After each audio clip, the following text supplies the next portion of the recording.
From the Ben Pixel Studios in Las Vegas, Nevada, this is Phone Booth Fighting, a free weekly podcast covering the world of mixed martial arts and far beyond with Frank Mir and Richard Hunter. That's me. Let's introduce our guests in studio. Frank, I'll introduce my friend for show and tell first, and then you can introduce our mutual friend over here to my right. Ladies and gentlemen, this is nationally touring comedian Raj Sharma. Raj and I have been friends since before I started stand-up comedy. Actually. I was at your first show. Yes, you were. Yeah. And you still talk to me to this day, which is a testament. It was really good. Thank you. I was very really much. impressed. I went. I'm not gonna lie, because we are friends. I went to go. He's not. He's gonna fuck this up. That's. I was. It's like, let's go see Big Dick do this, and I was like, fuck, he's good. Thanks, man. And it was really clever shit, and I was like, okay, he's good. He is clever, motherfucker. Thank you. Is. Well, Really I that was a epiphany night for me, because it's a kind of thing I've said before, but I wished I'd done it sooner, and I just didn't. I always thought I so respected that medium. I just thought it was something for other people, you know. Yeah, but when I saw you that night, by the end of it, I was like, he's had to have done this before. Oh, like, thanks, there's no man. way that he's not done this before. I appreciate it. Yeah. Well, I stuck with it from that night, and look at me now. I'm the opening act twice a week at the Stratosphere at the LA Comedy Club. So anyway, and hopefully I'm going to do a guest set this week with you. Please Any word, or did I get rejected? I just texted him now. Okay, again, good. To All remind right. him. Okay, Raj is at the Tropicana this week on the Las Vegas Strip at the Laugh Factory, 2 shows nightly, right? Yep. Through 8:30 Sunday. 8:30 and 10:30 through Sunday. Okay, awesome. And so we'll talk more about that here in a little bit. Frank, to regular listeners of our podcast, they already know this pro wrestling personality, but go ahead and explain to the unanointed. Yeah, the man of many hats, Austin Aries, if pro wrestling world knows, but now also dabbling in comedy, mixed martial arts. We're going to get a fight here going. We're doing the high rollers, I think, in about a year. Yeah. And I started prepping the rolling part. Oh, is that what you started? We figured out we meet in the middle somewhere. I'm a white belt when it comes to black belt in jiu-jitsu. 6th degree black belt in marijuana. Cannabis. So, and current manager now for the pro wrestling venture. So. Yeah. So always fun to have Austin on the podcast, absolutely. So we've got fights to talk about. UFC 239 was this past weekend, and Frank has some red-hot opinions about one particular element of that fight card. If you haven't seen his Twitter feed yet, you can go check it out and get caught up before we get into this topic. But anyway, we'll be doing that. I want to give a quick shout-out, though, before we do anything else, to our Patreon. If you go to the front of phoneboothfighting.com, there's a Patreon banner. Click on that, because we're starting something new by the time you hear this. Our Patreon is a subscription service that is available for $1 a month. That's right. It will only cost you $1 a month. Now, right now, there are some videos up there that are only available through Patreon. There is our interview we did with the late Ralphie May in his dressing room a couple of months before he passed away. Our interview with Billy Bob Thornton in his hotel room, and then a couple of live shows that we've done. The one we did in Chicago a couple of nights before your fight with Fedor that we did with Chael Sonnen and Big John McCarthy, that has previously only been available for sale through the Phone Booth Fighting store, but it's up there on the Patreon page exclusively for our subscribers. So what we're going to do is we're going to throw up a little bonus content that we get into after the show, a little post-show action, but then also a little pre-show action, because a lot of people don't realize this show gets started 20 minutes before we start it. And case in point today, we had a whole pro wrestling conversation before this show even got underway. So we're going to put both of those bookends up on the Patreon page each week. You're going to put that up there? Yeah. Oh, shit. Yeah, sorry. It is available. Controversy sells. It is available for merely $1 a month. So go to phoneboothfighting.com, click on our Patreon banner, and check it out. And you'll get you some pre- and post-show unfiltered controversial bonus content up there each week. I feel so dirty. I've been sold for $1 a month. My career just got, whatever's left of it or whatever. You're selling backwater. Yeah, it's not even $1 because that's not your cut. You need someone to, pass out tickets around town for your show. I might be looking for a gig, try to work my way up. Do the sandwich board. They make me do that. I want to learn the ways, man. Speaking of before the show. Speaking of passing out tickets to Raj's show, do you have you got my promo queued up here, Mikey? I was just going to play a little bit. We're not going to play Raj's whole act, but I wanted to just play a little promo. What is this clip here? This is from the Laugh Factory in Vegas? Yeah, this is from I was the first special that the Laugh Factory ever produced. How long ago was this shot? 2014. All right, if you're watching, we'll just play a few minutes of it. But if you're watching on our Phone Booth Fighting YouTube channel, you can see it. And I just wanted to get the introduction here. Yeah, I think let's see if it opens with Gallagher. Because Gallagher opened my special. Ooh, really? Like we did a sketch together. That's awesome. Really cool. Okay. No, they don't. Okay, they don't. Yeah. Yeah, it was a lot heavier. It was a lot heavier back then. Give me a little audio here. Yeah.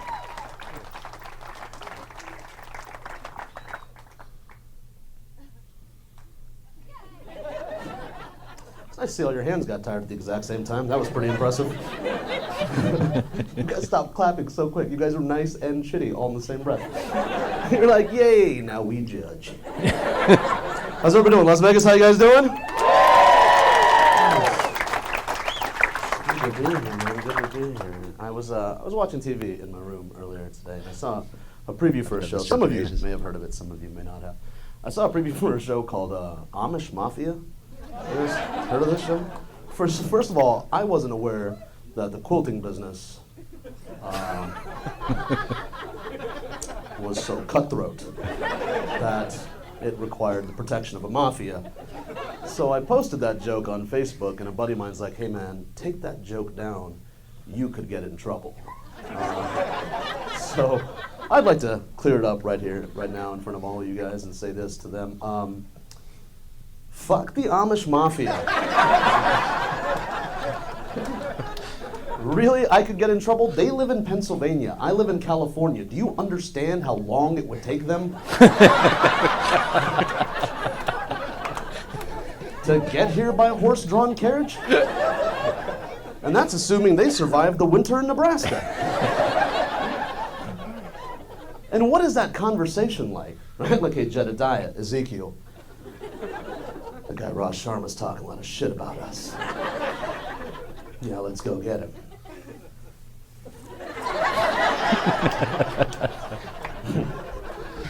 In 7 years, that guy's fucked. Very nice. All right, for the rest of it, you got to go to the Tropicana this week. Yeah, please do. I haven't done that joke. It wasn't a friend that sent me an email. I was doing this joke about the Amish Mafia, and I started getting Facebook messages. Where people were like, I'm not even lying. Like, I guess people were watching the show and believed it. Like, it's the people that don't understand that reality shows are scripted. Yeah. And so they're like, hey man, you need to take that down. They're real and they'll fuck you up. And so I literally sold koozies for 2 years that just said "fuck the Amish Mafia" with a horse-drawn carriage, and it was in the Godfather, like the font. Well, but people were literally sending me messages. And the first question would be, how is the Amish Mafia seeing your Facebook post, right? Yeah. Well, obviously those people are going to go tell them. Yeah. It's like, I got a whole bit on that. As far as firearms work. Yeah. Where's their technological cutoff? I mean, are they still? Yeah. Are they still at the musket? Yeah. Right. Yeah. I'm sorry, motherfucker. Yeah. Don't move. You wonder if they've allowed 30 seconds. You can walk up and be like, so. Is there a certain level of degrees of technology they allow themselves to be behind? They graduate. They're lagging at a certain level of technology. Right. You know what I mean? Like the kids are getting excited. But they let them go. Don't they let them leave for like a year? Yeah. Something like that. That's Rumspringa. Isn't that what they call it? Yeah, Rumspringa. Yeah. Oh, I don't know much about that. I gotta be honest with you. I'm extremely ignorant of that. Yeah, they get to leave. They get to decide if they. I don't know what age that is. Yeah. I think it's 21 or something like that. But they can leave and go see what the real world's like and decide if they want to come back or not. Yeah. You know what? I respect that. Yeah, and then huge. but they always usually leave and then get fucked up on shit like that. Send them to Nebraska in the winter. Yeah, right. No, but there was I can't remember which channel did it? My stomach's growling. What channel did it? But they covered it, like all these Amish kids. It was like a reality show. Yeah. And they would just get like fucking blackout drunk and then start doing drugs and shit, like, and then half. So you mean when I seen that Amish girl on Pornhub, it might not have been. Yeah. That might have been real. I was just trying to learn how to make some soap. Rumspringa Girls 10. Mikey probably shot that. Does that sound like anything you ever filmed, Mikey? We didn't have the budget for an Amish outfit. What's the budget? Not much. Freshly churned butter? Like, Yeah. that's all it would take. All right, let's talk a little about what happened this past weekend with the fights, and then we got to talk about some fights that occurred outside of the UFC. But UFC 239 went down this past weekend. I was there at T-Mobile Arena here in Las Vegas. 2 title fights on the line. John Jones successfully defended against Thiago Santos. Split decision, 48-47. I actually, as I was there live, scored it 48-47 for Santos. And Dana White said that anybody who scored that any different than 4 rounds to 1 for John Jones is out of their mind, basically. But the 3 judges agreed with me. All of them had it 48-47, and the second round was the only question mark there. But Thiago Santos gave a real good accounting of himself, especially with an injured leg that got injured in the first round, as a matter of fact. I think, Frank, I mean, jump in with any of your thoughts here, but one thing that occurred to me as I was watching that fight is I worry sometimes that to judges, the optics of when you get an injury that early in a fight, that it can look bad to the judges. Because it's like when you throw a kick and you have to plant your foot back down and maybe you wobble on it a little bit. They're like, oh, did he get hit? Is that a slip? Did he go down? No, you know what I'm 100%. saying? I mean, it's not pretty. I can way. point out specifically one point when Silva was trying to, strafe out to his left, and he hit the cage, and he was in a move left, and John threw a kick that didn't land with shin. In fact, his foot kind of caught Thiago in the chest. Not a devastating shot by any stretch of the imagination, right? Caught him on the end of it. Well, but Thiago's leg being what it was, he buckled against the cage and kind of came up a little bit and kept moving. I guarantee you that depending on where you were, unless you were where I was, where the camera could see perfectly going, oh, that wasn't the shot that it appeared to be. But if you were looking from anywhere else, you seen a leg go up and then Thiago's back is to you. You see Thiago crumple down and move off. You're like, oh, that was a hell of a shot. You know what I mean? So it did have a huge factor in helping John as far as some of the exchanges when Thiago, the way he moved, made it look more dramatic in favor of John. Mm-hmm. Amanda Nunes, I guess before we move on from that, anything else you want to say about that? I think the question now for John Jones is, having done everything he's done at light heavyweight, and there are some other possible contenders. Jan Blachowicz is one of them who had a great knockout victory on the undercard over Luke Rockhold. There are challenges for him at light heavyweight, but now people talk more and more about the idea of him eventually fighting at heavyweight. And if he fights at heavyweight, maybe doing a third fight with Daniel Cormier, but this time on Cormier's more natural ground of heavyweight. What do you think about that? If he fights Cormier at heavyweight, I would agree. If I was in his corner, in his camp, with that movement up, fighting a Miocic or a Ngannou or a JDS even still, I wouldn't agree with, because, getting hit by a guy who weighs 245 to 260 is not getting hit by a guy who sucked down to 205 just 24 hours before. Yeah. You even see it with Cormier. His power is different at heavyweight than, I can't even think, did he ever knock anybody out at light heavyweight? You talking about Cormier? Yeah. Patrick Cummins? Did he? Okay. Yeah. His first fight. But it was more, let's a TKO, stop it. I mean, definitely no clean. one hitter quitter. But kind at of heavyweight, thing. before he cut down to light heavyweight, he did that to Bigfoot Silva. Yep. Caught him with a shot that turned his lights off. Yeah. And then he won the heavyweight title, catching, So it shows that, look, guys hit harder at that weight. It's less forgiving. John has great reach, but he's not fast. Do you know what I mean? Santos kind of took advantage of that. Santos was more explosive, quicker. That's why the combinations looked the way they did. And John has to keep distance and range. And I think that would be The Cormier fight I would be okay with because I feel that Cormier is still kind of a tweener for him, and not. But some of the other heavyweights, I don't think would be a great fight for John. I think that he could easily win, not easily win, but not betting against him to do so.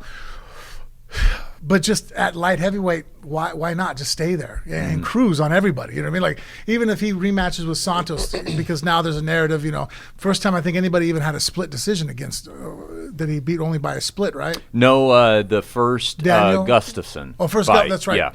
Sorry, you're right. First Gustafsson fight. But, here's another guy that fought him a close fight, and having a rematch immediately turned around, I don't think is a far-fetched idea. But if John were to implement more shots, more takedowns in the next one, I think that he could stretch it to more of a convincing win. I think you could definitely make the case for a rematch with Santos. Problem is, with his injuries, I think he's going to be out for a bit. I don't know what the state of his knee is and all the rest of that. I think it was like every ligament. Yeah. Now, Wow. Hey, is that what the sorry doctor guys, said or let what me he just said? make sure my mom hasn't washed away in the hurricane. Hold on one second. This is my mom calling in from New Orleans. Hello, we're taping the podcast right now. Are you in a boat? Oh my gosh, I'm sorry. It's okay. Is everything all right? Well, it's flooding. Yeah. Okay. We're gonna may get a little wet, but everything's all right. Okay, just checking. I'll call you after the podcast is. I just wanted to make sure this way I wasn't gonna miss my one opportunity to say goodbye. Well, but tomorrow's another day. Well, that's true, but I won't wait until tomorrow. I'll call you after the podcast is over. Okay. All right, there's my she mom. called. She called right as I got the alert that it's flooding, and right. now Me it's, too. it's supposed to be upgraded My to a mom hurricane by Saturday. Checking in from New Orleans, Hurricane Central. Okay, you were saying, Frank. Yeah.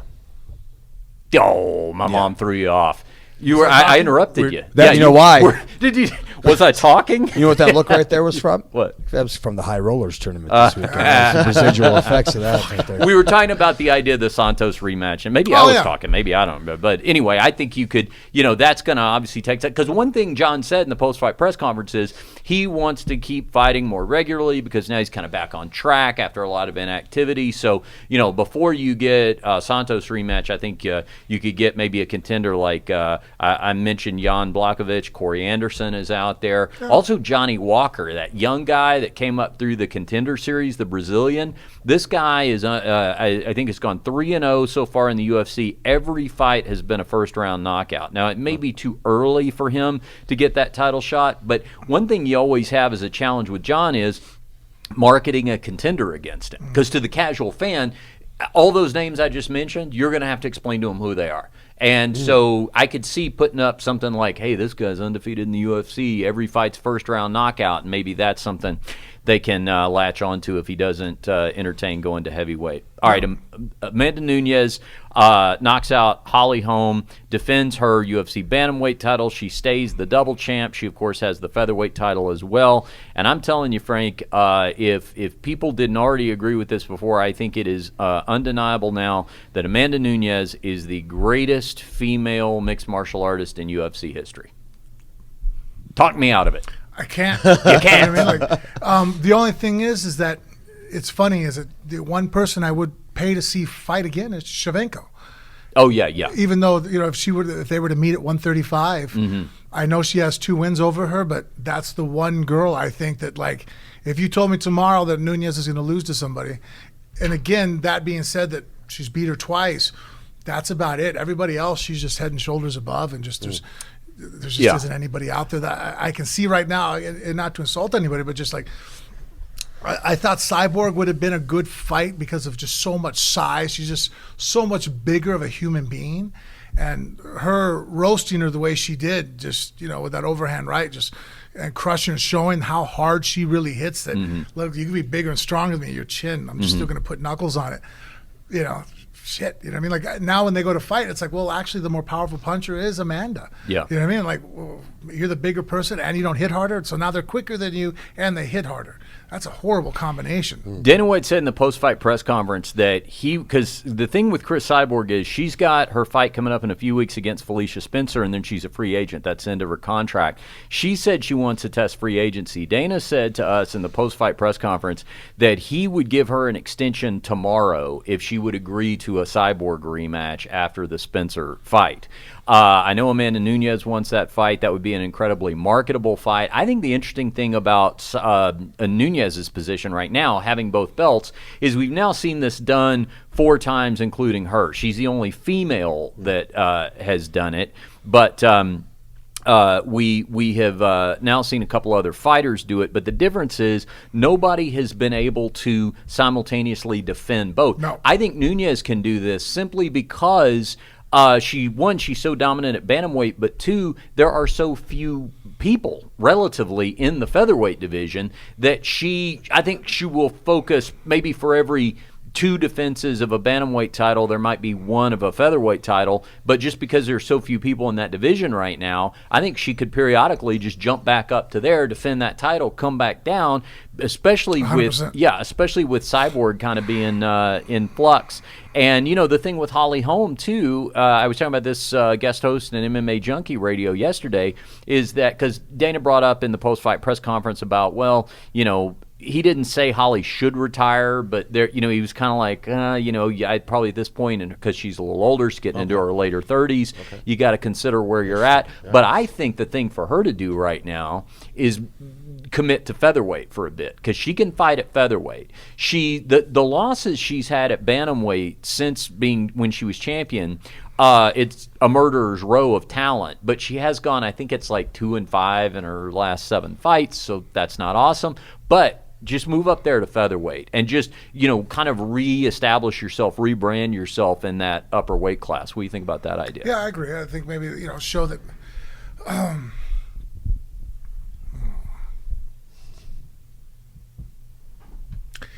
she needs to get the problem with Holly, I think, right now, it's a stylistic issue that I think some of the other girls have seen now, is that her strikes, if you watch her boxing matches, are kind of the same way. She can score, and then she moves, right? Sticks and moves. She's almost kind of like a proverbial, like kind of Muhammad Ali, but there is no firepower besides the one head knockout of Ronda Rousey, like her having that ability just to be menacing when she comes forward. So now girls are just planting their feet and throwing when they see her come. And she's having a hard time dealing with just that one fix. It like everybody is seen now. They're like, oh, don't worry, you're not going to catch her. She's very fast. She's Machida-like. But whereas Machida, you can't just sit there and go, well, when he comes in, I'm just going to hit him. They're like, he might smoke you when he comes in. You know what I mean? Like the guy hits really hard. They're explosive with that straight punch, Holly doesn't have that. So that's where I guess in the back of my mind, when we talk about where she can do it, she somehow, if going to 145 will help her establish that somewhere where she has that shot that earns the respect of the other girls, where they can't just sit there and go, here she comes. I'm not even going to move out of the way of the first shot. Let it hit me. So I know she's in range, and then I'm going to fucking blast her. And that's what I think she's dealing with now. The issue that everybody is kind of just following that pattern, and that's the pattern to beat her. Wow. Let's I just never want to get it. I as a fan, can I just ask, like, what's like when people ask me, like, why'd you get to stand up? Like, I know why I got into this. It was a defense mechanism from bullying when I was a kid. So I got really good at telling jokes because it's hard. It takes a special kind of asshole to keep punching you when you're giggling. Like, it takes a special kind of like what's the motivation for like getting in to this? Getting hit is kind of like vomiting. I'm gonna be honest. No, here, good analogy, right? Okay. No one really wants to vomit before they vomit, right? Like, you sit there and go, like, I don't feel good, I'm going to vomit. You try to avoid it. At least I do. I sit there and go, if I just take a couple deep breaths, this shit ain't going to happen. Right. Oh, God. And then all of a sudden your brain hits that moment. You're like, get the fuck up, go to the bathroom. Shit's about to blow. Then you puke. It's miserable why it's happening. You're sitting there, your guts are wrenching up, you know, you're exploding. Then when you're done, you sit there, and about 5 minutes later, you're like, I actually feel better. Okay. You know what I mean? Like, but funny thing is, the next time the situation comes up again, you're like, I don't really want that to happen again. Yeah. But then once you get through it, so getting hit, honestly, like when I've been rocked and hit and practiced, like beforehand, there's always an apprehension to wanting to get hit. If you don't, of course.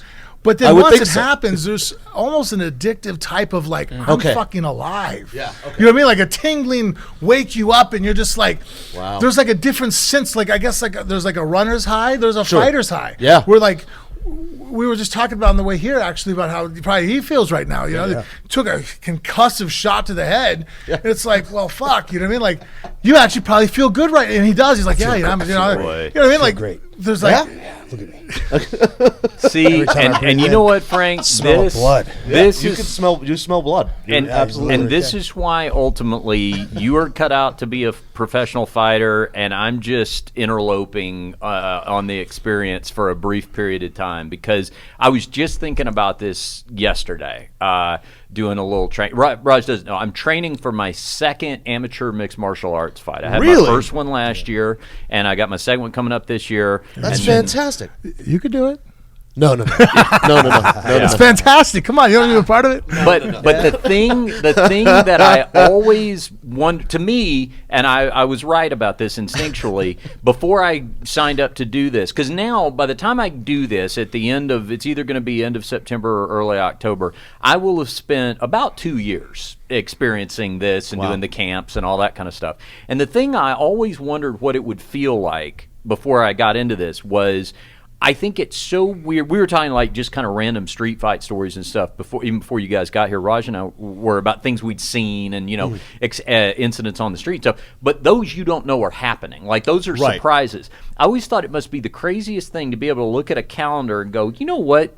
3 months from this Friday, someone is going to try to beat me unconscious. Like I've got it on my calendar, and they've got it on theirs. That's what I'm saying. Right. That's how you get fans, is because for the skill of some of them, but for me, it's just the amount of respect that I have for professional wrestlers and for MMA guys is like, you're walking into if a fight fucking happens. That is the worst thing. No, you're right. You know what I mean? The worst part about it is anticipation. Yeah. It's anticipation. Yeah. If somehow like I always tell people, it's like being in a car wreck. While it's happening, you're not sitting there going, this is fucking horrible. You know what I mean? Like, your brain is just going, oh, shit, fuck, oh, shit. You know what I mean? Like, you're in the car wreck, and then afterwards you get out, you're like, whoa, that was crazy. You know what I mean? Yeah. Now, if I said, hey, in about 15 minutes, that car's going to run a stoplight and smash into you, you'd be like, what? Why? You know what I mean? Like, the why. Can we talk about this? You know what I mean? That's going to hurt, isn't it? You're like, oh, yeah. Not at first. You just be, shock will be the first thing you're going to feel. Yeah. But tomorrow, you're going to hurt like a motherfucker. You know? Yeah. But I've already had the thought. I try to put it out of my mind for now, but I'm like, you know what? It's going to be nice this Christmas, because this is going to be the first time in 2 years that I won't have one of those dates on my calendar. I'm looking forward to getting that date off my calendar. I'm not saying I won't ever encounter adversity again, but it won't be planned it won't be booked out like that. Do you have a nickname? Do you what do you go by? No, I don't have anything. I didn't have anything for the first season. People seem to latch onto the fact that I'm a vegan, so I've gotten like the violent vegan or Violent vegan violence. That's or good. something like that. I like it. Yeah. I was talking to I met Chuck Liddell on New Year's Eve. That's a good time to meet Chuck Liddell. Yeah. Maybe not so much these days, but New Year's Eve past, that would be the time to meet him. Yeah. It was weird. We just got introduced, and then we had a 15-minute conversation about fantasy football. Oh, okay. But he's like the Iceman. Like you guys get nickname. Like this girl's name is fucking Cyborg. Like I couldn't. I'm too big of a pussy, so like mine would be like Raj Puppy Snuggle Sharma. Like that's I don't want to. You don't want to. You want to fight me, like because you know you're going to win. Like that's what it is. So I like the violent vegan. I think you should stick with that. All right. Well, I think that could sell shirts. Yeah. Maybe we'll. I personally think you're missing an opportunity with something with Big Dick Hunter and something like the how about the Human Hunter? Oh, I like vegan. to see anything. See, I like alliteration. So like both of those flow very nicely. Well, if we're gonna sell shirts, let's do them before the fight, because depending on how long this fight lasts, there may not be a lot of opportunity to keep the concession open. Hey, get your shirt. Yeah. Quick. Half off shirts. All right, so let's get to the element of controversy from this past weekend. At least it pertained to a lot of people, but Frank in particular had very hot opinions about this. All right, the feature bout was Jorge Masvidal taking on the previously undefeated Ben Askren. Now, there was a lot of build-up to this fight. These two didn't like each other. A lot of words were exchanged. So I guess what we should do first is show the let's pull up Frank's Twitter page. Let's do that first. I'm going to tell you what happened in the fight, if you don't know, but you probably know. It became the fastest knockout in UFC history. 5 seconds, defeating Dwayne Bang Ludwig's 6-second knockout of Jonathan Goulet a number of years back. The fight started. Masvidal came running to the center of the cage with a flying knee just as Askren was shooting in, as is his amateur wrestling wont, and head met knee, and Askren goes completely unconscious. Fight's over. Now, the celebration that occurred afterward, and that's what we're going to click on here, is you see Masvidal leaning down and unconscious Askren. Now watch his flop where he kind of acts like a he's out cold. Okay, you know what? Go the other one. Yeah, click the other link there, Mikey, and that's got it. Click out of that, out of this. Just that one. Yeah, that one right there. Okay. We'll see it here. This is what really got your goat, Frank, as my grandma used to say. Right there. All right, that's Masvidal acting like a dead man, flopping down. And the problem is, while he's doing this, Ben Askren is still unconscious. So he might be dead. We don't know at this point, and that's happening. So before we get into Masvidal's post-fight comments and what led up to this and all that, just tell me what got you so hot under the MMA collar about that. Well, and look, I've been a fighter for a long time, and I know that, the feelings run hot before a fight. We say things to each other. We were pissed off. We're about to go fight each other. But you're able to defend yourself. You have a voice, too. I have a voice. We're able to exchange words. It's still honorable. You know what I mean? There's still a sense of you can combat back. And so when I saw the slapping on the mat, that didn't bother me. Even his grabbing his face, that was just, hey, you're excited, be out there, be cocky. That didn't bother me at all. But now we're dealing with a guy who might be suffering from a head injury. I thought he broke his neck.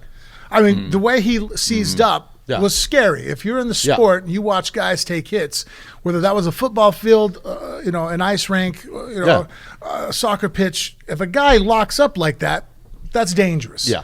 It's scary, you know what I mean?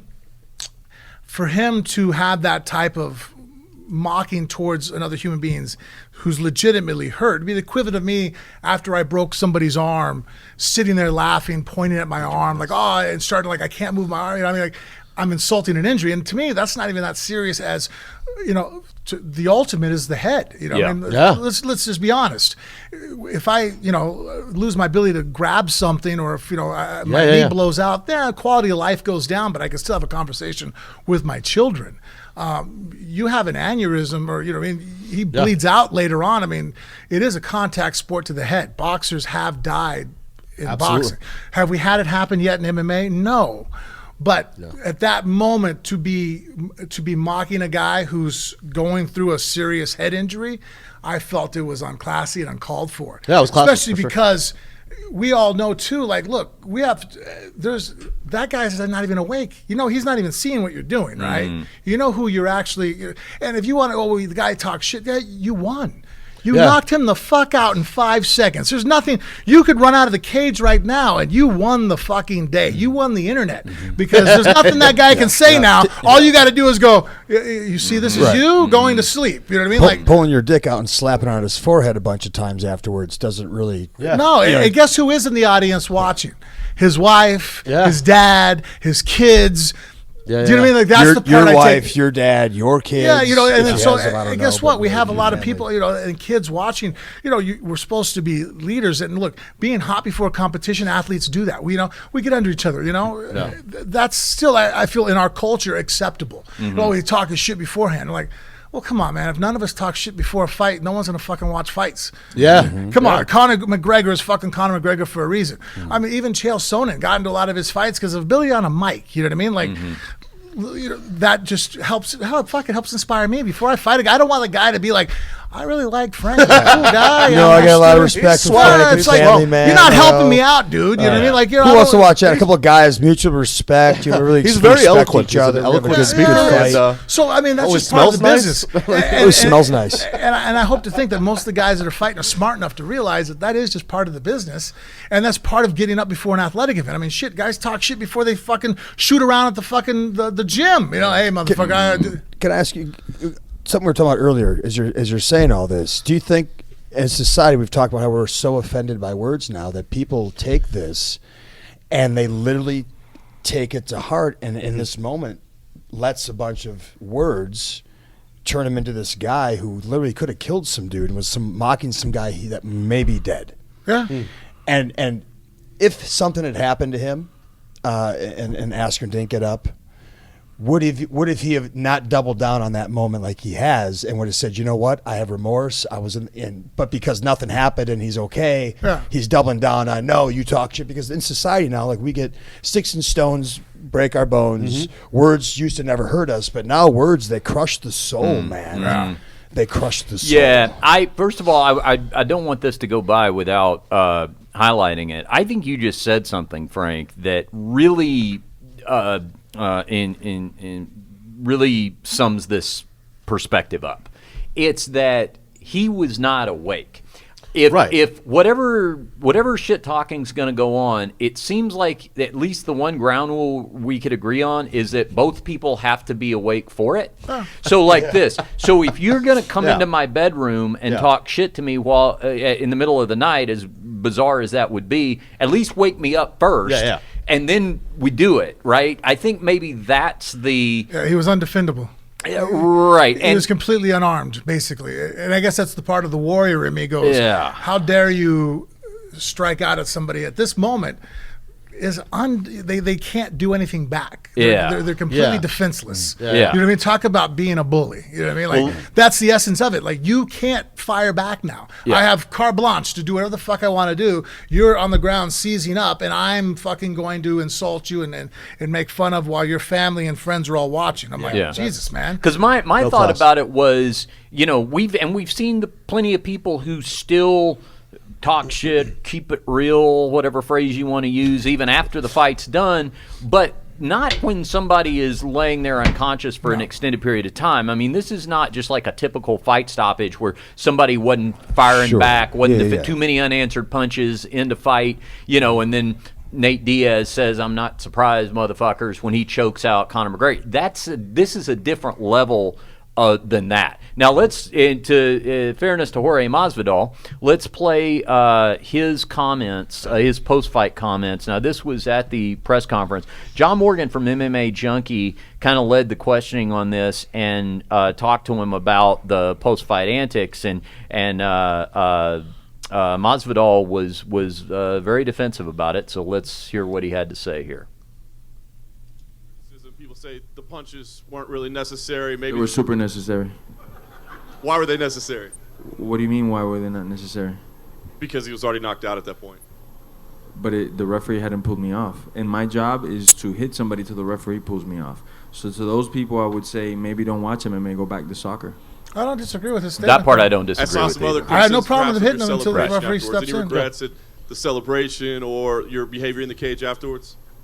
Man, there's not too many people that I've disliked. I have over 50 pro fights, and he's one of them, you know. He talked about my manhood, talked about my culture, my ethnicity. Where do we drop? Why do certain people get to do stuff? You online, so you could do anything. Everything is cool before a fight. You're allowed to do and say whatever you want, like other fighters are not doing, talking about people's religions, wife, even kids. That's cool. But after a fight, I'm not allowed to showboat and rub it in your face so you and guys like you could see it and be like, maybe I don't talk so much shit, because when I cross one of these real motherfuckers, they're going to make me pay for it, man. They're going to embarrass the shit out of me. And it's not over for Ben either. He still has to deal with me. If I see him at Whole Foods, I'm going to still slap that dude up because I don't like him. And last thing for me, I know after the last fight... Okay, go pause it there. All right. My reply to that is, you did win.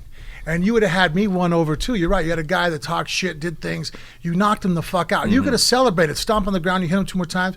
But then, like, you know what I mean? Like, it's one of those things where it's like a guy comes over and he does a crime to you. And then you go over there, you do the crime to him. I'm like, well, what'd you do? Well, he fucking, the guy came over and smashed up my new car and I didn't have insurance. I'm like, oh, what'd you do to him? Well, I went over there and I burned his fucking cats and dogs alive and skinned his fucking kids. I'm like, whoa. Whoa. Yeah. You don't think that's a little overboard, bro? Yeah, I mean, there is a certain amount of justice where it goes too far.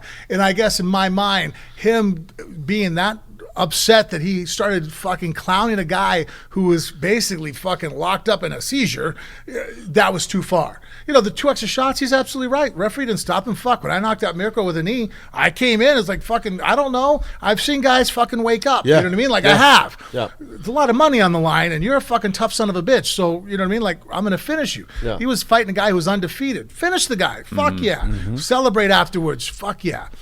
Clowning the guy the way he did while he was knocked out, the way he did it bothered me. You know what I mean? Like I'm really, I guess, being nitpicky. Just locking up and insulting a brain injury while the guy is going through a fucking brain injury, I thought was too far. Yeah, and even if he hadn't been so defiant about it, we've seen. I'm just trying to think. I'm blanking on who the fighter was. This just was like 3 weeks ago. There was a Brazilian fighter knocked out a guy, and he kind of did as the guy got knocked out, because the guy was knocked out cold, he did the like he's sleeping kind of motion.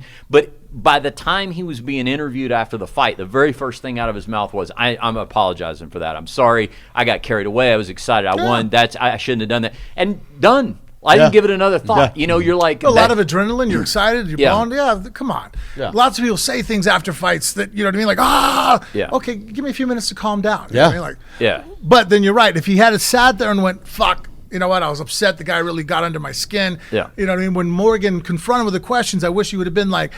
He answered everything correctly except for like, yeah, you know what? I might have went too far there. The guy really upset me. But you know what?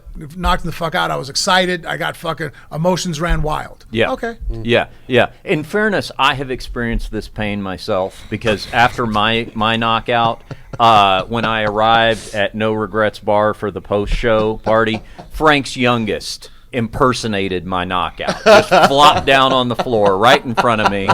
And but here's the thing, in fairness to him, he waited until I was conscious. I was conscious when he knew you were going to be okay. Right. And hardly anybody saw, because it was so quick. Well, I had to tell Raj. The full story is our comedian friend Doug Stanhope put him up to that. And Frank, boy, the look... I was upset. He didn't like that. It upset me. It didn't upset me. I was like, ha, very funny. I looked at Frank like, and Frank just had this look on his face like, what the fuck? Like, he was like, hi. It was like, was that one of the worst things that somebody could influence your kid to do? Yeah. That's going to... God, I love Doug Stanhope.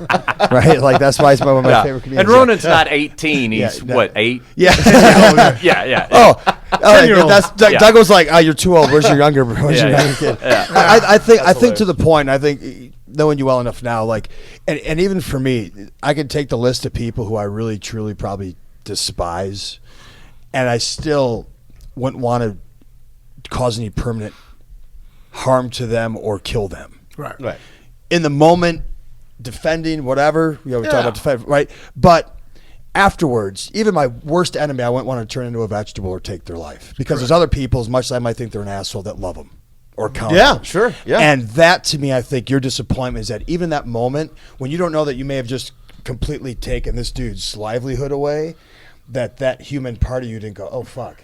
As much as I hate that guy, as much as he's an asshole, as much as he deserved everything he got, I don't want to take, I don't want to have that on my resume. Yeah, I mean, and I can speak from experience. Everybody knows how much I disliked Brock Lesnar, right? When he went through his diverticulitis, you still do, Frank.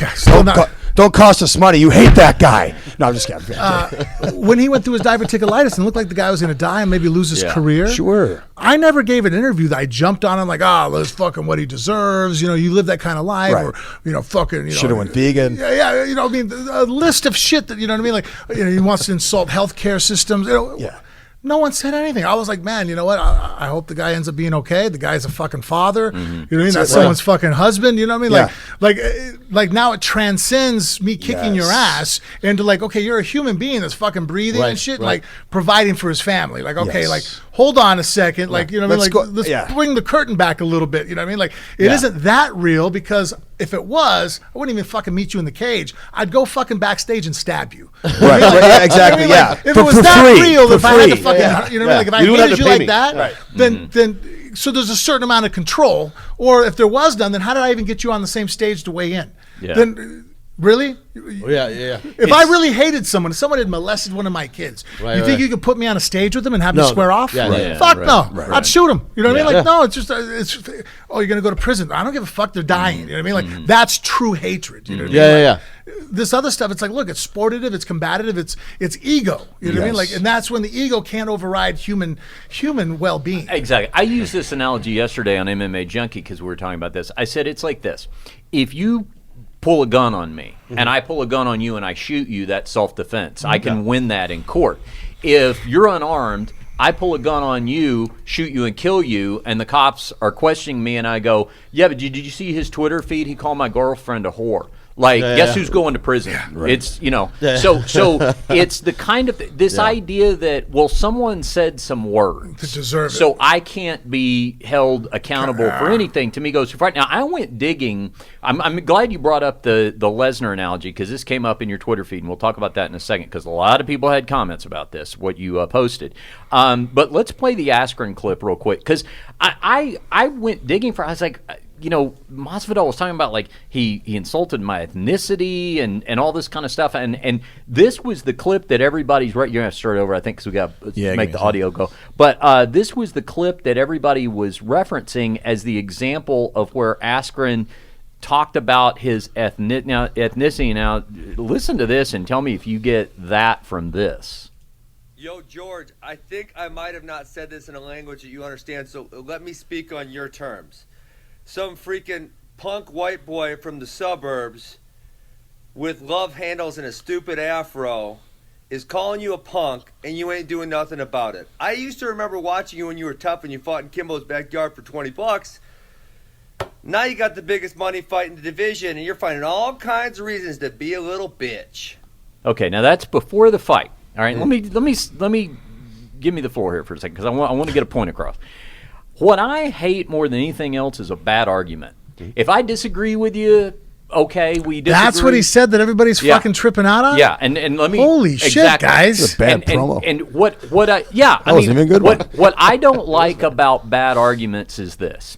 People hear that and they go, oh, well, he's insulting Masvidal's culture and heritage because he said that he wasn't speaking a language that he could understand. No, but I'll tell you why. Because he still spoke English. Right. So it's not like that. You don't. It's not literally you don't speak English, so you didn't understand what I said. It's I wasn't speaking your street terms, so I'm going to do that. And then the very next thing he did was he put himself down. Yeah. The goofy guy with the love handles and the afro and all that. From the suburb kid, yeah. Exactly. And then when he brought up the white boy thing, listen, I have been a fan of Jorge Masvidal. I've had a number of really good interviews with him over the years when I've interviewed him. There's a lot of things I like about him.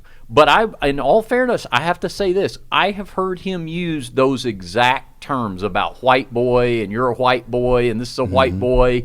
And that's not – nobody's calling him by the N-word here. You know what I'm saying? This is not – and if it were – the UFC would get involved. If this were crossing some talk about a company that's about to go public, if this were crossing some sort of line of, hey, we're not going to get into the the racial stuff. If it was even close to a line. Exactly. They would be talking about this. So to me, this whole thing has got. I was really expecting to hear like some kind of to me. I'm like, oh fuck, what did he say? Did he go like on some Trump tirade? You know what I mean? Like it's like, oh, fuck you, go back home, like some crazy shit. You know what I mean? I'm like, well, when I saw that, he goes, let me just put this in a language that you can understand. That's when I went, oh, so that's what. Because immediately that's where my. But I was waiting for him to speak some language. Yeah, He was waiting for a good voice or something or like impersonation. He gave me nothing. Yeah, when he didn't, I was like, that's what they're holding on to. Yeah. That's really exactly. So let's look at Frank's Twitter feed because you must answer to the masses now, Frank, because you tweeted that you were disappointed in this. Your actual quote was, "You can see a man's character not in defeat, but how he handles victory." So I just want to. We can't look at all the comments. There's too many of them, but let's hit a few. Go and pull it up there, Mikey, his Twitter page. I got it in front of me too. Let me just hit you with a few here, Frank. And you can defend him. Okay. So you say you want to murder Brock Lesnar, but this isn't okay with you. Explain to everybody what that is, because a lot of people may not. In an interview, I said that they were asking basically what makes me edgy, or like what would make someone tune in to watch you fight. Prior to the second Brock Lesnar fight? Prior to the fight. Well, actually, it was before. It was a build-up to the first fight or the second? I think I already even said it. No, this was already after the second fight. Oh. This was me just throwing it out there as a build-up, because I was actually getting to fight Shane Carwin. Oh. And if I had won, the third fight would have been set up.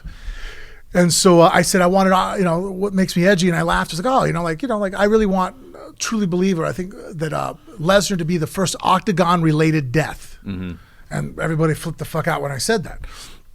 But I was just trying to be edgy and go out there. But honestly, I mean, there's certain things that you say that I don't think people like. I mean, I've heard BJ Penn go, we're out for blood. This is for real. This is to the death. I'm going to kill you. You know what I mean? Like, those are euphemisms that we use all the time in our common, vocabulary, that I think a person of average intelligence realizes that, oh man, during the game he said he was going to kill him. You're like, he didn't really mean he was going to go back to his gym bag, get a gun and shoot him. He meant he's going to tackle him so hard that his mother wishes that he was never, there's thought process and shit talking. You know what I mean? And case in point, who decided that was a little too far? The UFC decided it was too far. Yeah. They said something to you, right? I lost my WEC job and basically almost lost fight. I mean, a month before I fought Carwin, I didn't think I had a career anymore. Wow. So, I didn't even go to the gym for 30 days. I just sat at home. Yeah. Wow. So that's kind of my point, is they're a great barometer of when something, whether or not you think that was too far, I didn't mean that or whatever, they'll come to you and tell you, hey, that's going too far, Okay, and obviously that was not the case here. They didn't come to Askren prior to the fight. There didn't seem to be any cause for concern. All right, you had your defenders too. Here, Frank, here's somebody. You got to show more class in victory. Lost a lot of potential fans by mocking a guy that was seriously hurt. It's a testament to one's true character. Let's see here. Here's one. Now you talk about a bad argument. Here's one. People need to realize this ain't a game. If you talk shit about me online, disrespect my culture, my family, my intelligence publicly, when I see you in person, I'm gonna fuck you up. I do the same shit. This ain't a game, bro. Okay, here's my response to Shimrock BJJ. When you say this ain't a game, bro, this is exactly a game. This is the definition of a game. Do you know how much of a game it was Saturday night? They kept score. Right. They have rules they're made up. Yeah, I mean, it's literally a game. Now, if this happens in an alley, it's a crime. But Saturday night, it was a game. Yeah. So that, to me, that's the definition. You're not gonna have time to mock the guy by dead next to him. You'll be running because the cops are on the way. You're not gonna have time to sit there right next to him making fun of him. See, get out of here. I think there are some people who take the vicarious experience of this so far that they want to believe that this is, you could just pick this right up out of the cage and put it in an alley, and this is exactly what you'd see. Right. And that's not the case, because you can't gouge a person's eyes, you can't headbutt them, you can't kick them in the groin. There's rules. People don't, before they get in a street fight, they don't make weight. They don't have that. Well, and I don't wait for someone else to tell me when I can start. Or that. Or when I have to stop. Or that. And I'm usually not going to stand in front of him. I'm going to be hiding in a bush with some type of weapon in my hand. Yeah. You're not going to see it coming. And it doesn't belittle the intensity of the emotion behind it. When we're fighting, there is emotion and tenacity behind it, just like on a football field. Sure. The other guys are trying to fucking kill the other guy. Mm-hmm. Not literally fucking kill the other guy. Right. If they really wanted to kill the other team, then why the fuck don't they charge across the sideline and start using their helmets to fucking crush skulls? You know what I mean? Like they're within the parameters of what you're trying to do. Shit. You're trying to, again, it's ego and manhood. How easy would it be to shank some If your ego pilots. and your manhood is so fucking fragile that you're willing to kill people over it or shoot somebody or think that you have to, you're pathetic. You know what I mean? Like, then that obviously just shows you need to really take a hard look at yourself. Mm-hmm. Well, I like what you said. Is your inner warrior. Like, there's honor in that. Yeah. And like, so if you can, I mean, we all are still adhering to a certain qualm of rules and etiquette. It is. Would have had so much more respect had he woken him up like Brutus the Barber Beefcake used to do to the guys, and then mocked him like he fell asleep. At least wake him up first and let him I would have see laughed. it. That would have been I awesome. would have laughed. Like You that's still would have had me. Come on, man. Like, I think what we can all agree on is because I'm sitting there watching this happen. Okay, and he's I'm not sitting there dead, going, fuck and it. now you really rubbed it in And I'm looking over. I'm like, do we even know if he's fucking gonna fucking live through this? And again, the football analogy, man. If you knock a guy with a big hit, and he's out there and he's not moving, and they got the as much as you might hate the other team, and the guy's out there clowning this dude, Mike Utley's sitting there laying there before he gets. Could you imagine? Same Mm-hmm. thing, a football hit. Guy crushed the guy, talked shit. You couldn't cover him. He couldn't do nothing. Right. Boom! Here comes the big hit. Now the guy's on the ground for 3 minutes, fucking doing. He's fucking twitching and hurting, and he's obviously fucked up. Medics are out there. Everybody's sitting there, and you're there fucking on the 20-yard line. Could you right imagine what they would do to over. you? Your football career would fucking be over. Or you'd play the XFL probably. You'd be a hot commodity. There. People would sit there and go, "What the fuck are you doing? That guy's hurt. He's injured right now. Like, hold on a second. Like, when the whistle blows, kill each other. Yeah, let him get when up. The whistle's over with. Chill the fuck out. You know what I mean? Right. Let me you got to learn how to turn it off and on. Yeah. And let me add one more point too. Is that one of the things that I have always prided myself on in being involved in this sport. First, covering it in media, and then even getting involved in rudimentary training and things like that, and befriending people like Frank, is that I always like the fact that as violent of a sport as it is, that professional fighters, by and large, there's some exceptions, but certainly the ones that I would want to call friends, are the most unassuming people you would want to know. Because they're not insecure about anything. Right. They know they're the toughest person in the room, so they don't have to prove anything. Right. And so it's always the guy, because no one enjoys being around the insecure asshole who's always having to tell you how tough they are. That's the guy you're always hoping gets squashed. Right. Yeah, we're up into admiring that kind of guy. I've been making a career off that, by the way. I saw a thing. Funny you say that. I saw that in a video talking about people acting crazy, and it showed Randy Orton, right? Yeah. I've seen the guy in person. He's a pretty big motherfucker. Yeah. He's a professional athlete in any sport he chooses to do. You know what I mean? Right. It shows him walking down the fucking ramp, and some fan punches him on the fucking arm. Dick move, and then he just kind of stands up there and kind of clowns the kid a little bit and walks off. Had he sat there and go, how the fuck dare you fucking hit me? Disrespect me, fucking him out here.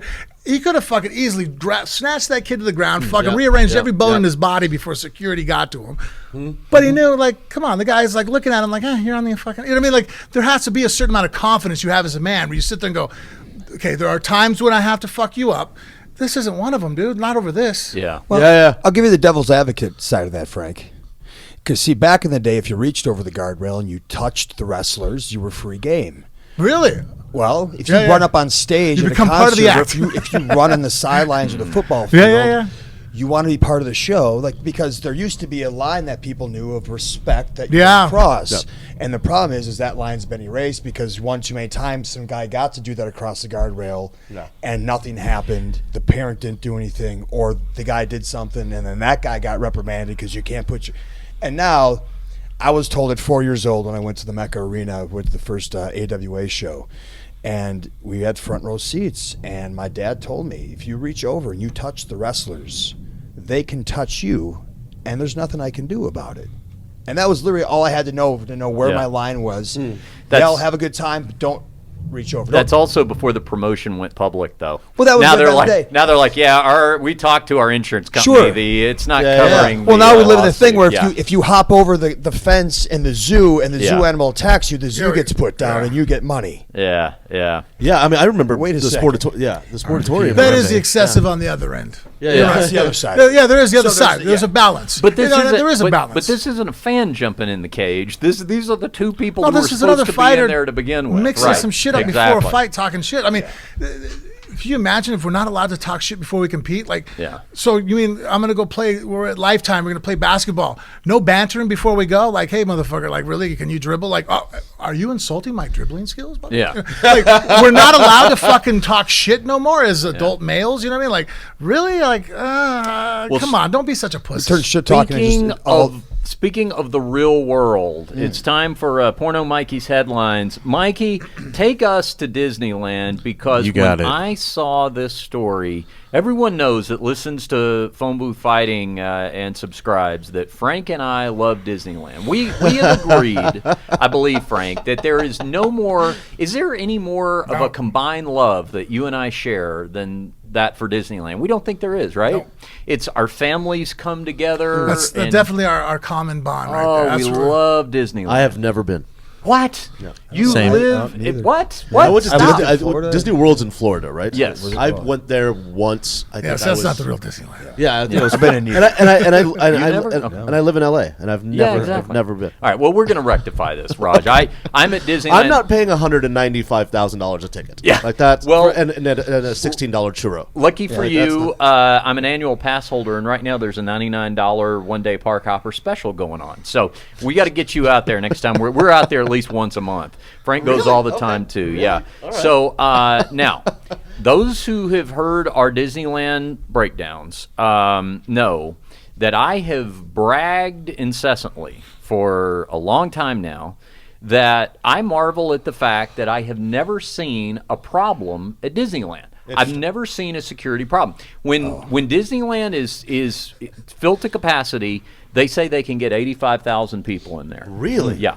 And when you see per day? Per day. That's insane. Yep. And when you see the people, it's not like I don't ever see somebody who doesn't make me think, well, I'll bet on any other day of the year that person's up to no good. But they just take the day off from troublemaking because they're at Disneyland. Yeah. Remember, I got the weigh-ins. Oh, what time you doing weigh-ins? I got to leave here at 5:20. Okay, let's 5:30 I can leave. Okay, got it. Oh yeah, you're doing FF. Yeah. Oh, okay. Okay, no, go ahead. I'm sorry. No. I can take you there on my way home too if you want. Yeah, or no, Jen's pulling up right now. Oh, perfect. There you go, even better. All right, there you go. And this is glorious. Yeah, we got to talk about this. Is great. Yeah. So, so I have always said, and I've said that when we've been at the park, you and me, Frank, I'm like, look around. Like, isn't it cool that you just don't ever see any problem? The other thing is you don't see a heavy presence of security. I've always assumed they were kind of there, like you just didn't. Hidden? Yeah, they're kind of, I figured if there ever really was a problem, they would just kind of come out of the walls. Yeah. But I'd never seen this. All right, well, I bragged on it for too long, and over the last week or so, there was a fight in Toontown, right in front of Goofy's Playhouse, a brawl I knew it. that took place that involved a number of members of the same family. Now, if you're that was the part that got me. Wait, pause it. If you're watching our Phone Booth Fighting YouTube channel, you're seeing the video. This is disturbing. I'm going to tell you, this is not funny, really, because you're seeing some women really get beaten up.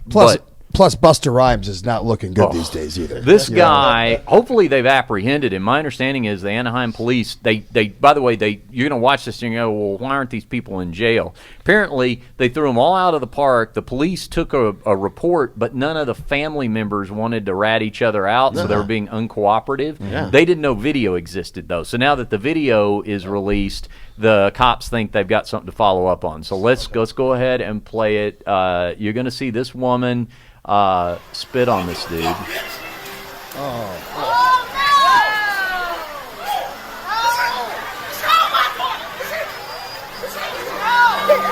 Now for some so these two guys square off. Yeah. Well, I think that's his woman. The guy in the white shirt, that's his girl. Okay. Spit. But watch what's about to happen. What is that? Yeah. He hit his girl. Yeah. Wow, that was weak. Now this the Grandma has just rolled up on the scooter in the middle of the fight. There goes her disability claim. She didn't know that. And look at this, Frank. A random toddler is just wandering into the fracas. Oh, Buster! Oh, come on, Buster! Boss, don't be doing that. Come on. Security! And everybody's standing around. Yeah. The Pioneers been one of the. Pause it here for a second, Mikey. All right. I didn't realize this. I only saw like a 35-second clip. No, this thing went on for like. I didn't realize this was. It went on for 5 minutes. All right. Well, now, 5 minutes. Yeah. Let's just talk about what we've seen thus far, Frank. The woman heavyset woman spits on the dude. Yeah. The dude starts hitting her.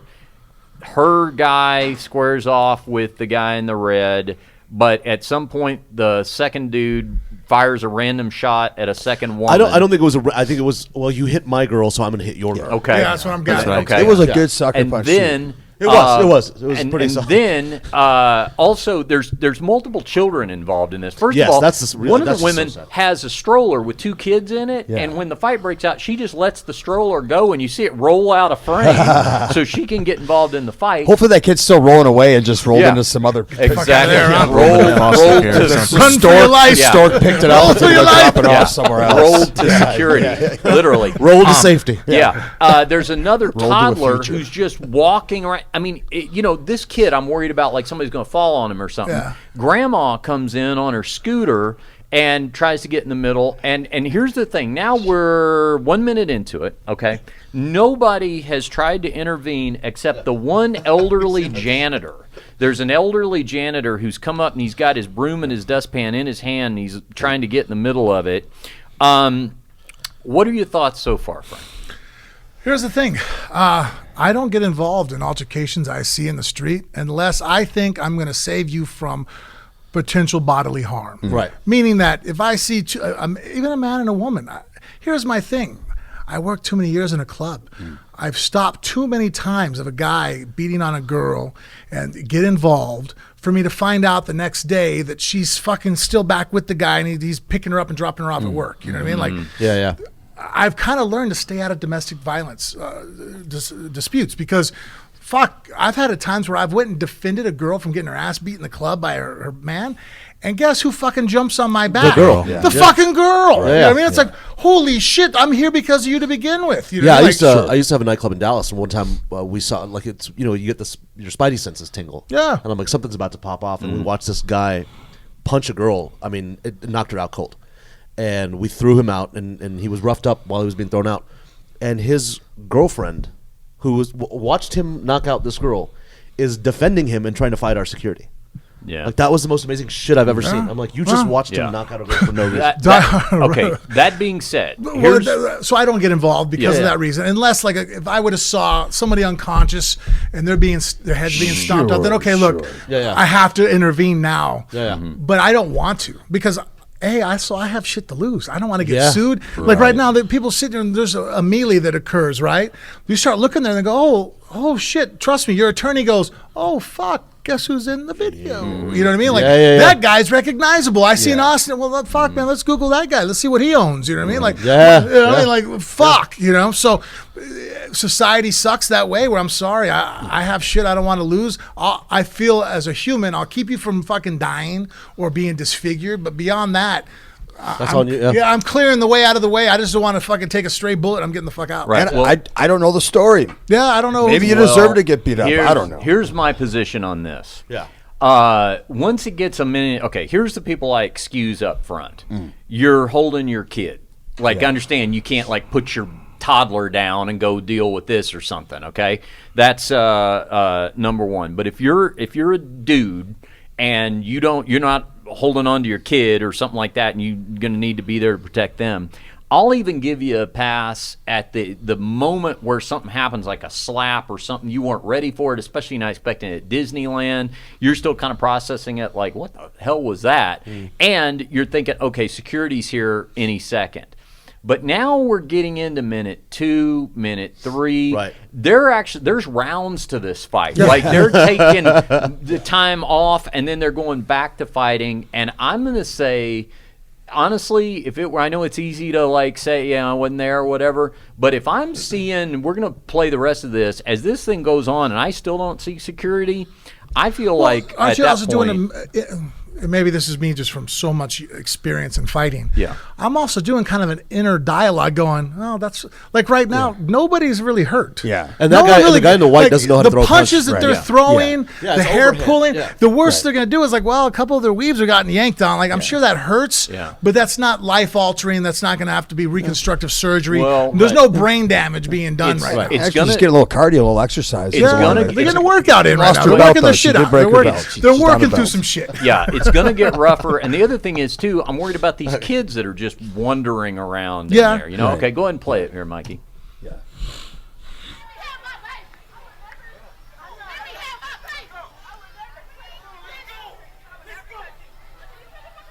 All right, good. Oh, that. See, See what I mean? Like, Now right they're locking now- up again, and Grandma's down. Oh, Now yeah, Grandma's down. She took a good bump though. She did. That was good. A little Did you slow. It see wasn't how she had her fast. hips up, though? Didn't Like, attack yeah. the ground very well. Yeah, slap her neck. I'm gonna go on a limb and say none of these people are vegan. Richard, what do you think? I want to just guessing. Look at this. All right, pause there it. we go. Pause it. Oh, no. I mean, that wasn't even good. Now, the guy in the red, Yeah. he's hitting the woman. He sees Grandma go down. Yeah. That's, Yeah. I guess, his mother because And he I'm sorry for stopped- people that are watching. Sure. I laughed when she. Okay, so people ask me all the time, like, what makes me laugh, and Yeah. people falling. People falling. People Well, falling makes when- me laugh. when Grandma people getting goes Most people hurt. falling yeah. is funny once you know they're okay. When Grandma goes down, the guy in the red stops hitting the woman long enough to look down and go, "Come on, Mama, come on," and tries to pick her up. Yeah. And then once she gets back up, he goes back to assaulting this woman. It's played here. Multitasking. Oh, good Lord. Look at this. Now the woman's down. We're seeing the first couple of guys try to get in the middle and break this up. Kids are crying. Well, if you're going to go to Disney for the first time, you should make it memorable. These kids will never forget this experience. I will say this. One of those guys, you know, it's That's fucked pretty up. savvy of him. I think what he said to that guy was, hey, you know, somebody's filming this. Like, you probably ought to. Yeah. Thinking maybe that would get him to Right. stop. Like, you're going to get arrested. I don't care. Like, what are they going to No, he's take? I don't beyond- have anything. Yeah. He's beyond. To quote him, Ready he to don't go to give a jail fuck right about He's no ready video. now. He's ready. to go. He's ready to go. He wanted everybody to know that he's ready to go to jail tonight. Yeah. That's an announcement I've never made.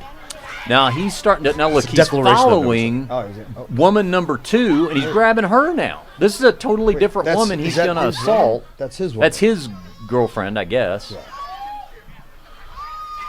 I'm so confused. I'm just trying. And what the Could they were- toddler, we need a meanwhile, chart. has got. Yeah, I don't know who's the, who's the toddler, team. look at this. Oh, now no, he's he's going hitting after his own. his girl. Now, those are uppercuts. Yeah. He's beating up his Someone own needs girl. to beat this dude Yeah. up now. Someone just needs. Yeah, beat okay, this guy and up. See, now I'm- fortunately I'm probably now beating this guy 3, up. 4 guys Oh, her hair. get a Oh hold of wow, her. you're holding your hair. Oh man. And by the Please, way, pause please, it, no. Mikey, pause Now it. assault gets this. choked. Now I got to assault. 3 this guy. minutes into this video, where is security? No security. That blew my mind. It took 3 minutes. I to was get there. stunned at this. Yeah. Okay. Yeah, these are all other. Because it's These not are like they're goers. just These at are the front; patrons, they're all yeah. over the park. Okay, go ahead and keep going, Mikey. Now they've got him to the ground. They choked him unconscious. Good.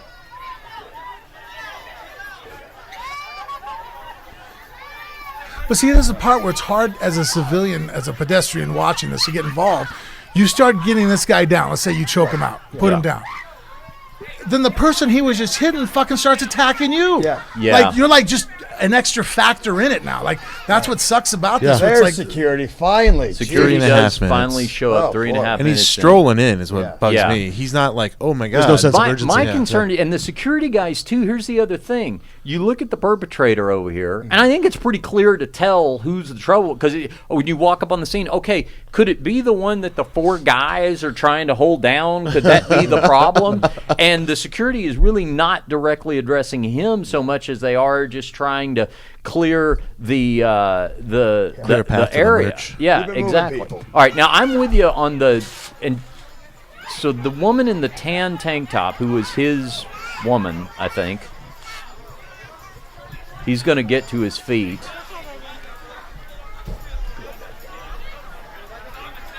All right. See, but here's the thing. Now he's up again, ranting and raving, and I don't see him really being contained. no, this is bad security work. They Yeah. need to.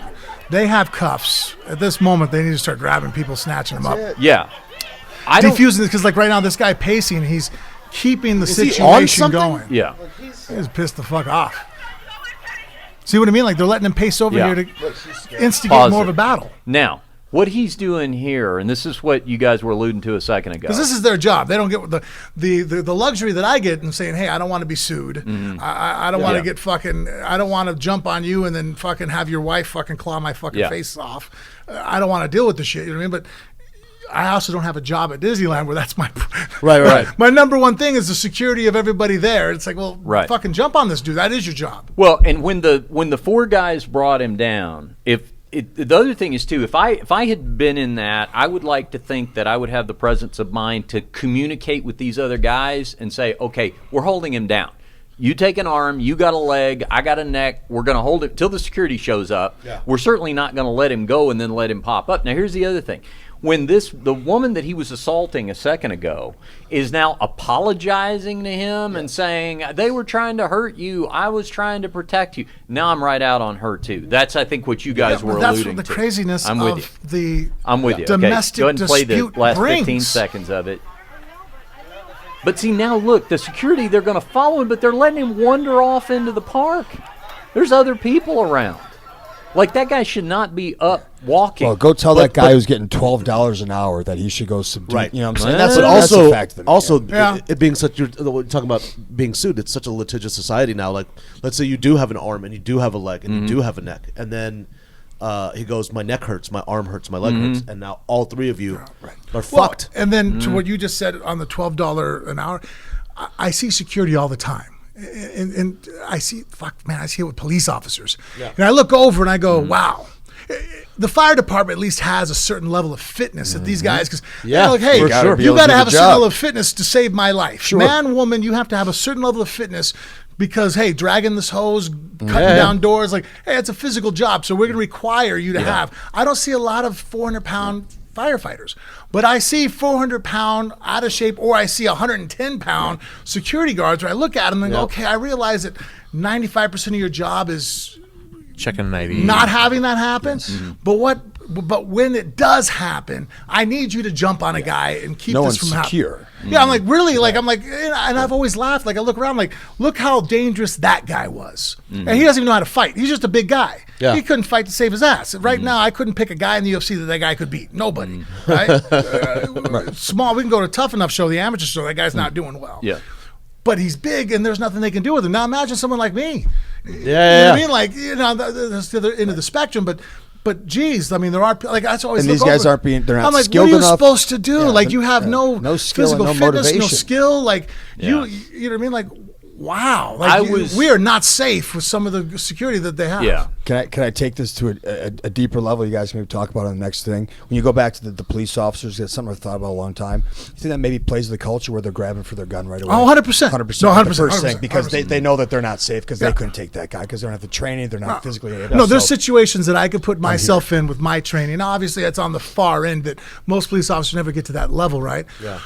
But where I could detain a violent situation a lot easier than somebody else could. And because of that ability, I would have to go lethal a lot less often. You know what I mean? Feel confident. Barring just pulling out a knife or a gun, anything else I can handle without pulling out my gun. You know what I mean? Like, all right, well, you know what I mean? Especially now you add that there's 2 of us, okay? Right. You're not going to, you're actually safer the more skilled I am. The less skilled you are, then you're getting fucking beat with a baton and fucking, then you're getting shot, you know, like, Anyway. Well, let me, I got to jump in the shower real fast. Yeah, I'll wrap on this. Do you want to hear me sound not like my liberal self for a second? The guy in the red, I hope he's killed. Like, what possible use could this person be to society? Like, I've seen enough. Well, you know, I've seen the video. Yeah. Well, I mean, we're judging the guy for one bad moment. Wow. No, I've seen plenty. Really? I believe that now I oppose the death penalty because I don't think it works strategically. Right. Not because I wouldn't like it if somebody if I didn't have the infallible ability to see something like that and just wave my hand and go, woof, gone with you. I've seen enough of him. I don't need him. I think we just put all those guys, like those cats, in a prison, and we do pay-per-views with those guys and let them just go slap the shit out of each other while we enjoy it. It's real, man. Hey, listen, you say some shit, you know, it's no game. I've been a firm believer of that. Pay-per-view punishment. I'm watching the whole thing, and the only thing I can think is, did they all ride together? Yeah, right. Yeah. No, when they got home, they're all watching this shit on the same TV. You know what I mean? Like they're all family. You know what? They're seeing how many views their YouTube videos getting now. That's why you don't get involved. Man, we would have done this shit years ago had we known this is all we need to do to get famous. We would have slapped the shit out of each other. I hope something horrible happens. And also, all the kids need to be somewhere else. Yeah. I want all the kids away from that family. Besides the commotion, the actual physical violence of it, just maybe I'm very desensitized to what physical violence really is, but that really wasn't that violent. Most offensive thing I saw in there was when her stomach was popped out when she was on her side. I mean, the pulling of the hair, dragging the girl on the ground, like shit you shouldn't do. But as far as like malicious damage, it wasn't like, you had her pinned against the pavement, was dropping knees on the back of her head and elbows. I've seen some stuff on the internet where I'm like, Jesus. Yeah. But Disneyland. Yeah, that's right. And in fairness, at Toontown. Yeah, well, I was going to say, in fairness, Goofy does live in a bad area. I mean, it's a bad part of town. I was thinking it was right in front of that fountain, and Frank and I have a picture of ourselves together in front of that fountain where we're both wearing like mouse ears and stuff. It's like maybe the most homoerotic photo we have together. That's pretty adorable. And I'm like, how dare they? Right on the sacred ground of the sanctity of that fountain. That's right. All right. Well, one more time, a reminder that Raj Sharma is going to be at the Laugh Factory here in Las Vegas through Sunday. If you're in the Las Vegas area, 2 shows nightly. Where can everybody follow you on social everything's media? at Comedian Raj, all one word. So, all right, Comedian R-A-J. That's my Instagram, my Twitter, my Facebook. My Facebook, go to Comedian Raj fan page. You had to restart that because the Amish Mafia had the first page. They reported it. Yeah. And I my personal page is all like, you'll know my opinion of Trump. Very nice. So if you don't want cat pictures. Yeah. No, cat pictures. On mine as well. You'll know my opinion Frank, of Trump. do the one thing you do here at the close of the show. Tell them about the Amazon banner. Easy way to help us out here at the show is clicking on the Amazon banner on our Phone Booth Fighting webpage. By doing so, a small percentage of all your purchases come back here to help us out. And don't forget, check out Mitraspec. If you click on FrankMeer15 as a promo code, you get 15% off any of your purchases. That's it. Austin, thanks for jumping in here with us as always. We appreciate you. Subscribe to our Phone Booth Fighting YouTube channel. Check out the Patreon at phoneboothfighting.com for added bonus content, and tell a friend about Phone Booth Fighting. We appreciate you being with us for this one. Thanks, Porno Mikey. We'll see you next time right here on Phone Booth Fighting.